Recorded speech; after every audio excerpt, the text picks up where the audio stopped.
Hello, my dear student. Welcome back to the another topic called वैद्युत आवेश. English में बोले तो this is called electric charge. ठीक है, तो आज हम लोग इसकी हिस्ट्री के बारे में जानकारी करते हैं थोड़ा बहुत. ठीक है, तो आज हम लोग क्या पढ़ेंगे, इसका हिस्टोरिकल व्यू देखेंगे. हिस्ट्री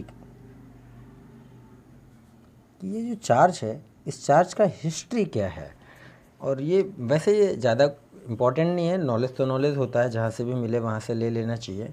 तो आज हम लोग इसकी हिस्ट्री के बारे में देखेंगे कि इस चार्ज की क्या हिस्ट्री है, कहाँ से इसकी शुरुआत हुई, कैसे आया और क्या कैसे बिहेव करता है, क्या इसकी प्रॉपर्टीज़ हैं. ठीक है, तो अप्रॉक्स 1600 BC, अप्रॉक्स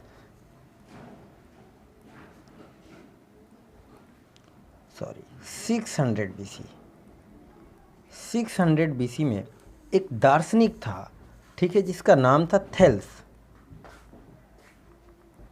ठीक, तो एक दार्शनिक जो थेल्स था, इसे वैसे ग्रीस वगैरह में साइंस का जनक भी कहा जाता है.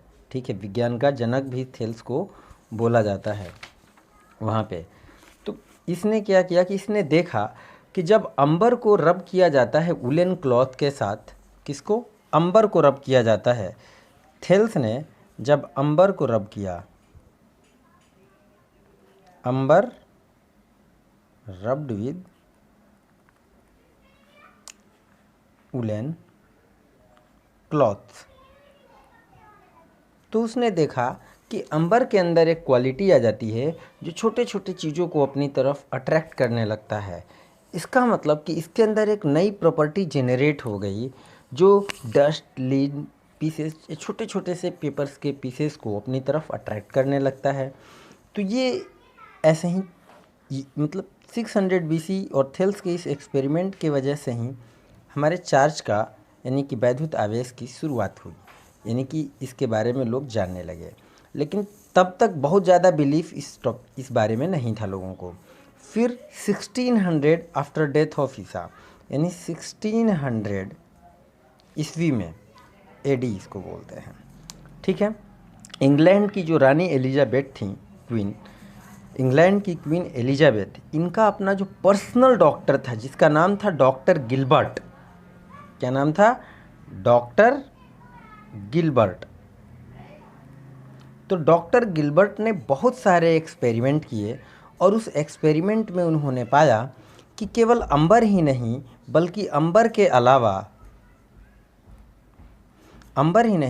अलावा बहुत सारी चीज़ों को एक दूसरे से जब रब करते हैं तो उनके अंदर एक प्रॉपर्टी जेनरेट होके आ जाती है जो छोटे छोटे स्मॉल पीसेज को अपनी तरफ अट्रैक्ट करती है.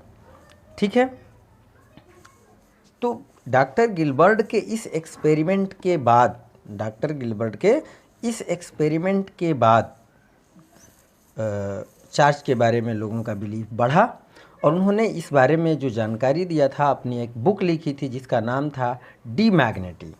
डॉक्टर गिलबर्ट ने चार्ज के बारे में जो जानकारी लिखी थी, इन सब बारे में थेल्स के टॉपिक पे जो कुछ भी बातें उन्होंने लिखी थी डॉक्टर गिलबर्ट ने, वो जिस बुक में लिखी थी उस बुक का नाम है डी मैग्नेट. ठीक है, तो इसके बाद हमारे 1646 में आए सर थॉमसन ब्राउन.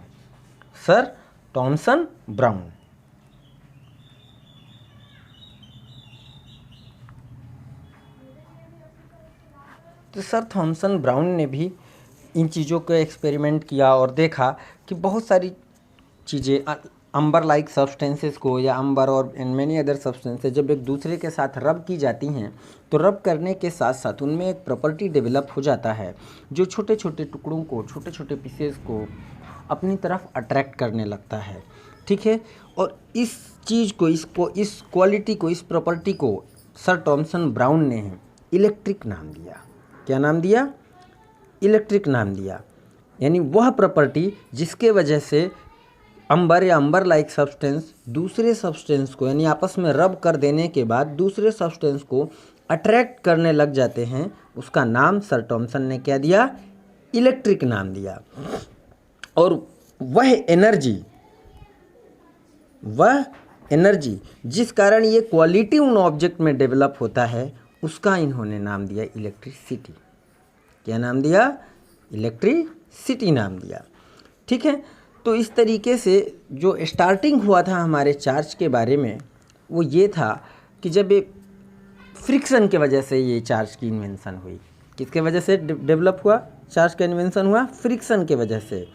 कि भाई अंबर को जो फ्लैनल बोलते हैं बेसिकली हम लोग उलेन क्लॉथ्स वगैरह को, उलेन लाइक कपड़े को, तो फ्रिक्शन की वजह से कि जब अंबर को थेल्स ने स्टार्टिंग में देखा कि उलेन लाइक क्लॉथ्स को जब रब किया तो अंबर छोटी छोटी चीज़ों को अपनी तरफ अट्रैक्ट करने लगता है। इस बात पे बिलीव तब हुआ जब 1600 एडी में फर्स्ट क्वीन एलिजाबेथ के जो पर्सनल डॉक्टर गिलबर्ट थे उन्होंने बहुत सारे एक्सपेरिमेंट किए और एक्सपेरिमेंट करने के बाद थेल्स की बातों को सही पाया तो उन्होंने अपनी बुक डी मैग्नेट में इन सब चीज़ों का जिक्र किया। उसके बाद 1646 में सर थॉमसन ब्राउन आए। सर थॉमसन ब्राउन ने भी ये सारे एक्सपेरिमेंट रिपीट किए और देखे कि नहीं ये तो सही है भाई कि अंबर और अंबर लाइक सब्सटेंस को दूसरे चीज़ों के साथ रब किया जाता है तो उसके अंदर अट्रैक्ट करने की प्रॉपर्टी आ जाती है। तो उस प्रॉपर्टी को उन्होंने इलेक्ट्रिक नाम दिया और जिस एनर्जी की वजह से ये प्रॉपर्टी आती है उस एनर्जी को इन्होंने सर थॉमसन ब्राउन ने इलेक्ट्रिसिटी का नाम दिया। ठीक है, तो हम लोग कहते हैं, क्या कहते हैं कि भौतिक विज्ञान की वह शाखा जिसमें हम स्थिर आवेशों का अध्ययन करते हैं उसे हम इलेक्ट्रोस्टैटिक कहते हैं। वो तो चलो अलग बात हो गई। वैसे इलेक्ट्रोस्टैटिक जो होता है, देखो इलेक्ट्रो का मतलब ही होता है चार्ज। अगर हम इलेक्ट्रोस्टैटिक की बात करें, इलेक्ट्रोस्टैटिक, तो इलेक्ट्रो का मतलब ही होता है चार्ज और स्टैटिक का मतलब होता है रेस्ट। तो इलेक्ट्रोस्टैटिक जो हमारा फर्स्ट यूनिट है क्लास 12th का, उसमें हम स्टैटिक चार्जेस के बारे में स्टडी करते हैं। अब बात आती है कि सर फ्रिक्शन की वजह से चार्ज का इन्वेंशन तो हो गया, लेकिन कोई भी ऑब्जेक्ट चार्ज क्यों हो जाता है? रब करने से कोई ऑब्जेक्ट चार्ज क्यों हो जाता है? सवाल यहाँ पे ये उठता है कि रब करने के वजह से चार्ज कैसे हो जाता है? तो ये पाया गया कि जब एक ऑब्जेक्ट को किसी दूसरे ऑब्जेक्ट के साथ, जैसे ऑब्जेक्ट ए है और ये ऑब्जेक्ट बी है, अगर ए को बी के साथ जब रब किया जाता है तो सबको पता है कि रब करने से हीट प्रोड्यूस होता है। तो अब दो डिफरेंट ऑब्जेक्ट हैं, ये दोनों डिफरेंट सब्सटेंस हैं, तो अगर हम इनको रब करते हैं तो एक की टेंडेंसी ये होगी कि हीट को तेज़ी से एब्जॉर्ब कर लेगा दूसरे के कंपैरिजन। तो जो सब्सटेंस इन दोनों में से हीट को तेज़ी से एब्जॉर्ब करेगा वो उसके अंदर, चूँकि everything is made up of particle called electron, proton और न्यूट्रॉन, तो होता क्या है कि जब रब किया गया तो रब करने से जिस ऑब्जेक्ट ने हीट को तेज़ी के साथ एब्जॉर्ब किया उसके इलेक्ट्रॉन, जो आउटर मोस्ट सेल में प्रेजेंट इलेक्ट्रॉन होते हैं, वो ट्रांसफ़र होकर दूसरे ऑब्जेक्ट पे चले जाते हैं, जिसके वजह से पहले वाले पे इलेक्ट्रॉन की डिफिशियंसी हो जाती है, यानी कमी हो जाती है, और दूसरे वाले पे इलेक्ट्रॉन बढ़ जाते हैं क्वांटिटी में। इस वजह से दोनों ही ऑब्जेक्ट हमारे चार्ज हो जाते हैं। जो इलेक्ट्रॉन लूज़ करता है उस पर पॉजिटिव चार्ज आता है, जो इलेक्ट्रॉन गेन करता है उस पर नेगेटिव चार्ज आता है। तो जैसे मान लिया जाए यहाँ पे कि ए और बी को हमने रब किया और ए ने हीट गेन कर ली, यानी जो हीट इन दोनों के फ्रिक्शन के वजह से, यानी ए और बी ये दो ऑब्जेक्ट हैं, दोनों को हमने रब किया, रब करने के वजह से इस ऑब्जेक्ट ने क्या किया कि हीट को तेज़ी से गेन कर लिया, यानी जो हीट दोनों के फ्रिक्शन की वजह से डेवलप हुआ था उसको ए ने गेन कर लिया, एब्जॉर्ब कर लिया। तो ये क्या करेगा कि इसके इलेक्ट्रॉन निकल के इसमें चले जाएंगे, ट्रांसफ़र हो जाएंगे, आउटर मोस्ट सेल वाले इलेक्ट्रॉन। तो इसमें इलेक्ट्रॉन की कमी हो जाएगी और इसमें इलेक्ट्रॉन बढ़ जाएंगे। तो जिसमें इलेक्ट्रॉन की कमी हो जाएगी वो हमारा पॉजिटिवली चार्ज हो जाएगा और जिसमें इलेक्ट्रॉन आ जाएंगे वो नेगेटिवली चार्ज हो जाएगा। ठीक है, तो इस तरीके से हमारा जो चार्ज के बारे में बताया गया कि चार्ज कोई भी बॉडी जो है तब होता है जब इलेक्ट्रॉन ट्रांसफ़र होते हैं, जब इलेक्ट्रॉन ट्रांसफ़र होते हैं। अदरवाइज अगर हम जनरली चार्ज की डिफिनेशन की अगर हम बात करें तो चार्ज हमारा मैटर का इंट्रिंसिक प्रॉपर्टी होता है। चार्ज हमारा क्या होता है?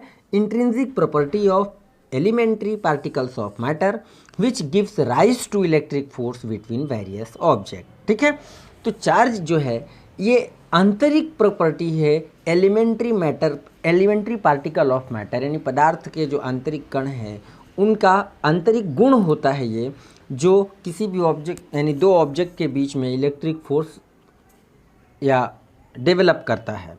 ठीक है, तो इस तरीके से हम लोग चार्ज के बारे में जानते हैं कि चार्ज हमारा वस्तुओं का आंतरिक गुण होता है, ठीक, जिस कारण कोई भी दो वस्तुएं एक दूसरे को आकर्षित अथवा प्रतिकर्षित करने लगती हैं।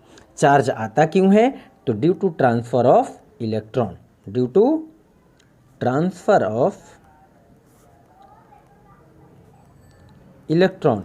दूसरी बात हमने बताई कि ट्रांसफर ऑफ इलेक्ट्रॉन की वजह से ही ऑब्जेक्ट हमारा चार्ज होता है। क्या होता है? चार्ज होता है।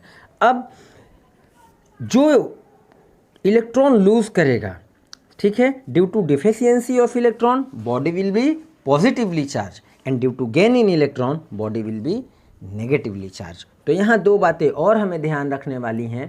पहली बात ये कि due to deficiency of electron,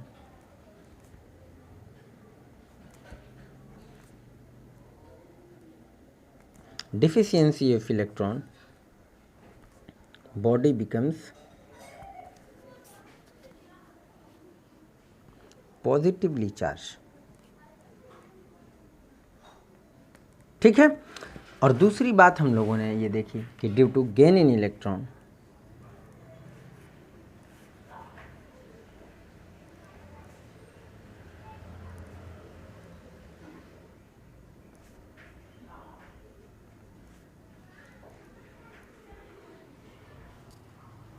body will becomes negatively charged, negatively charge. तो ये क्लियर हो गया। अब दूसरी बात, मान लेते हैं कि ये बॉडी हमारी ए है और ये बॉडी बी है, दोनों के बीच में हमने फ्रिक्शन यानी कि रब किया। फ्रिक्शन यानी कि एक तरीके से हमने क्या किया, दोनों को हमने रब किया, और मान लिया जाए कि इन रबिंग के प्रोसेस में ए ने इलेक्ट्रॉन बी को दिए, ए ने इलेक्ट्रॉन बी को दिए। कितने इलेक्ट्रॉन दिए? सपोज दैट 2 इलेक्ट्रॉन दिए, यानी 2 इलेक्ट्रॉन जो हीट ट्रांसफ़र हुआ उस हीट को ए ने ऑब्जॉर्व किया और ऑब्जॉर्व करने की वजह से ए से 2 इलेक्ट्रॉन ट्रांसफ़र होकर बी पे पहुंच गए। तो अब यहाँ पे जो ए हो जाएगा 2 ही इलेक्ट्रॉन के बराबर पॉजिटिवली चार्ज इस पर डेवलप हो जाएगा, और जो बी होगा बी के ऊपर 2 ही इलेक्ट्रॉन के बराबर नेगेटिवली चार्ज आ जाएगा। ठीक, बात समझ में आ गई। अब दूसरी बात कि जो चार्ज ऑन इलेक्ट्रॉन होता है, चार्ज ऑन इलेक्ट्रॉन, इसकी वैल्यू होती है 1.6 इंटू 10⁻⁻19 कूलम माइनस साइन के साथ। ठीक है, यानी इलेक्ट्रॉन जो होता है मैटर के अंदर एक नेगेटिवली चार्ज पार्टिकल है। Electron is a negatively charge particle जो मैटर के अंदर होता है, यानी ठीक है, यह एक एटम के अंदर होता है। बेसिकली ये चीज़ सबको पता भी होना चाहिए कि अगर हम जब एक एटम की बात करते हैं तो एटम के अंदर हमारे 3 पार्टिकल होते हैं, इलेक्ट्रॉन, प्रोटॉन और न्यूट्रॉन। तो ये हमारा नेगेटिवली चार्ज होता है, ये हमारा पॉजिटिवली चार्ज होता है, और ये हमारा न्यूट्रल पार्टिकल होता है। ठीक है, और इन दोनों पर, इलेक्ट्रॉन और प्रोटॉन पर जो चार्ज का मैग्नीट्यूड है वो सेम रहता है। इलेक्ट्रॉन और प्रोटॉन पर जो चार्ज का मैग्नीट्यूड रहता है, यानी चार्ज ऑन इलेक्ट्रॉन या चार्ज ऑन प्रोटॉन की अगर बात करें तो ये सेम होता है 1.6 इंटू 10⁻⁻19 कूलम। ठीक है, तो ये चीज़ आपको ध्यान रखना है कि जो दोनों का मैग्नीट्यूड, और इस वैल्यू को हम लोग फंडामेंटल चार्ज बोलते हैं। इस वैल्यू को हम लोग क्या बोलते हैं? फंडामेंटल चार्ज बोलते हैं।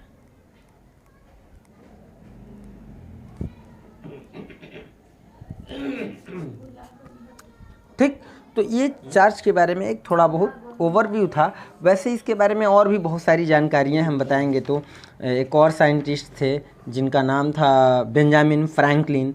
बेंजामिन फ्रैंकलिन में फ्रिक्शन के बेसिस पे एक सीरीज भी बनाई थी जिसका नाम उन्होंने इलेक्ट्रोस्टैटिक सीरीज रखा था, और उसमें कुछ इस तरीके से ऑब्जेक्ट थे।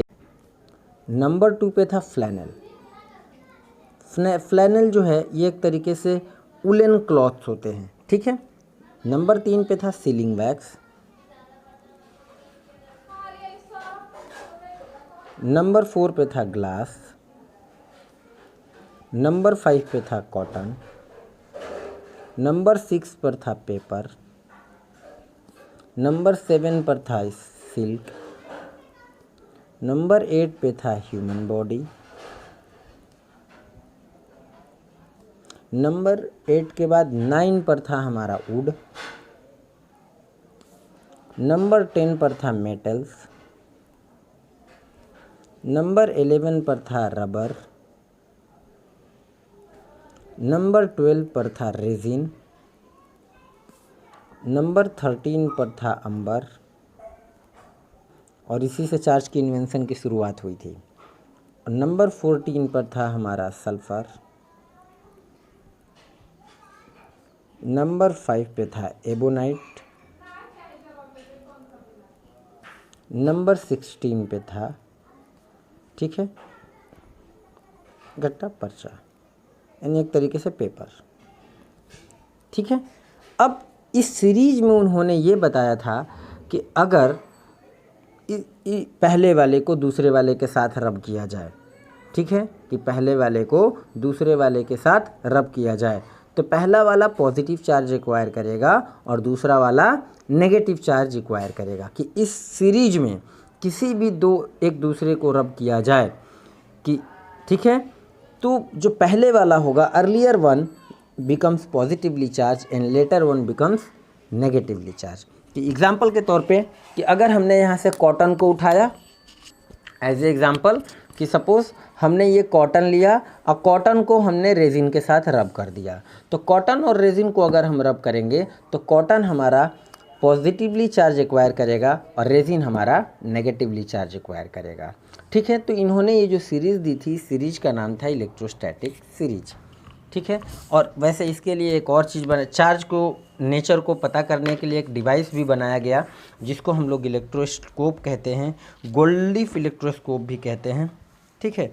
तो ये सारी चीज़ें थीं और ये हमारा एक तरीके का बेसिक इन्फॉर्मेशन है चार्ज के बारे में, ठीक। तो हम लोगों ने सीखा कि चार्ज की हिस्ट्री की शुरुआत जो हमारी शुरू हुई वो 1600 BC ग्रीस से शुरू हुई थी, ठीक। कहाँ से? ग्रीस से शुरू हुई और थेल्स ने स्टार्टिंग किया अंबर से।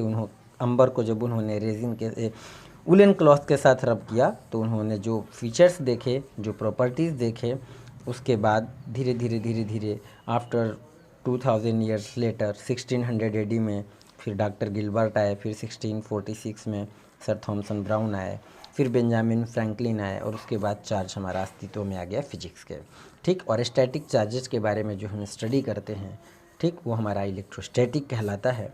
और चार्ज हमारे कोई दो टाइप के होते हैं, पॉजिटिव और नेगेटिव चार्ज। पॉजिटिव चार्ज कोई बॉडी तब होता है जब वो इलेक्ट्रॉन लूज़ करता है, नेगेटिव चार्ज बॉडी तब होता है जब वो इलेक्ट्रॉन गेन करता है। एक इलेक्ट्रॉन पर जो हमारा चार्ज की क्वांटिटी होती है वो होती है -1.6 × 10⁻⁻19 coulomb. Coulomb is the unit of charge. और प्रोटॉन और इलेक्ट्रॉन की अगर हम बात करें, अगर एक एटम के प्रोसेस से, तो एटम में 3 पार्टिकल्स बेसिकली होते हैं। ये तीनों फंडामेंटल पार्टिकल्स हैं, इलेक्ट्रॉन, प्रोटॉन और न्यूट्रॉन। तो neutron is a neutral particle while electron and protons are charge particle.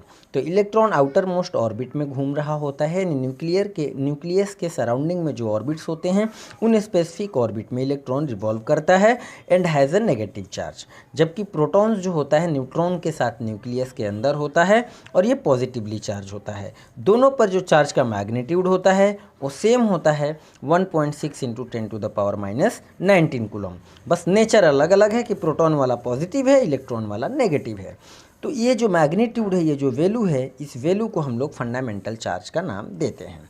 तो ये हमारी चार्ज की एक बेसिक हिस्ट्री थी। बाकी इसके फर्दर प्रोसेस कि किसी भी बॉडी को कितने तरीके से चार्ज करते हैं, तो किसी भी बॉडी को अगर चार्ज करने की बात आती है कि how to charge an object, तो इसके 3 प्रोसेस हैं बेटा, ठीक है। प्रोसेस ऑफ चार्जिंग की अगर हम बात करें, प्रोसेस ऑफ चार्जिंग, तो there are 3 process. Number 1 friction, number 2 conduction और नंबर 3 इंडक्शन, ठीक है। इनके बारे में अब हम लोग नेक्स्ट क्लास में पढ़ेंगे कि हाउ फ्रिक्शन की वजह से किस तरीके से दो ऑब्जेक्ट चार्ज होता है, कंडक्शन की वजह से कैसे चार्ज होता है और इंडक्शन की वजह से। इनमें ये इंडक्शन जो है ये मोस्ट इम्पॉर्टेंट पार्ट है यानी ये काफ़ी इम्पॉर्टेंट है, समझ लीजिए। तो ये सारी चीज़ें हम लोग नेक्स्ट क्लास में पढ़ेंगे। आज के लिए इतना ही। Thank you. जय हिंद, जय भारत।